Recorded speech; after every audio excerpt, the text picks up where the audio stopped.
The real reason you're struggling to get married. Have you ever asked yourself, why is it so hard for me to get married? You've tried everything. Tried making du'as, meeting people, asking everyone you know to look out for you, but you still find yourself sitting there as a single brother or sister. Assalamu alaikum, brothers and sisters. In today's video, we're going to uncover the real reason as to why you might be struggling to find a spouse. And it's not what you think it is. When we think about the difficulties in getting married, we often focus on surface level issues, not meeting the right people, meeting fussy people, cultural barriers, or simply just not getting anywhere. But while these challenges are real, they're often not the core reason behind our struggles.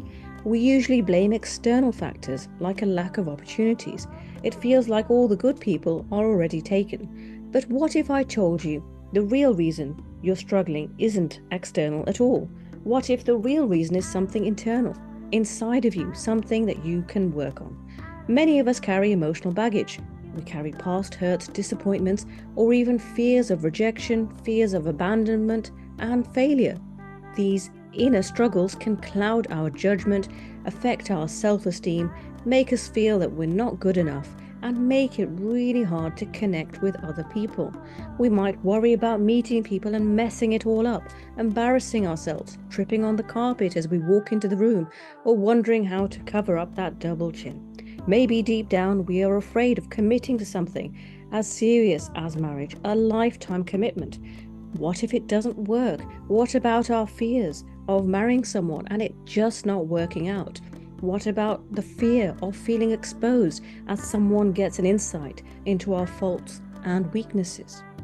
We might be unconsciously sabotaging our own efforts because we're afraid of being vulnerable, of getting hurt again, of not living up to our own or other people's expectations. These fears can manifest in ways we don't even realize.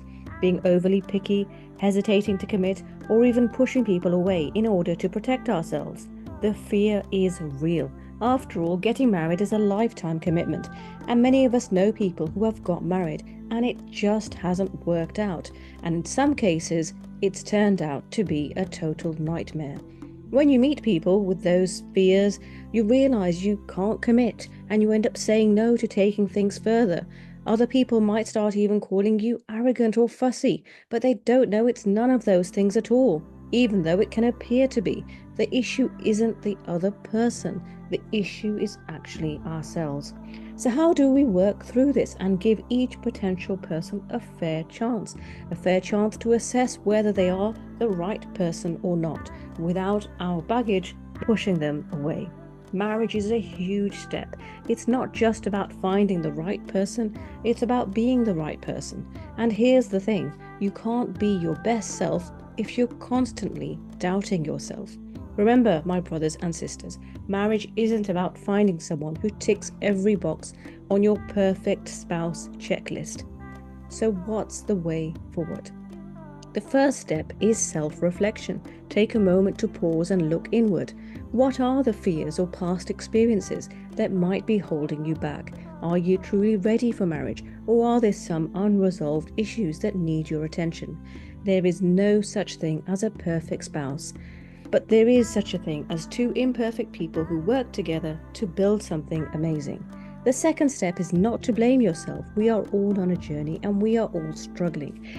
And the third step is turn to Allah Almighty. Ask Him for clarity, for healing, and for strength to deal with whatever is holding you back. Ask Him to guide you, to help you grow, and to bring the right person into your life at the right time. And when you've made that dua, have trust in Allah Almighty's plans. Because if He's written it for you, it will happen. And if it's not written, then there's something better waiting.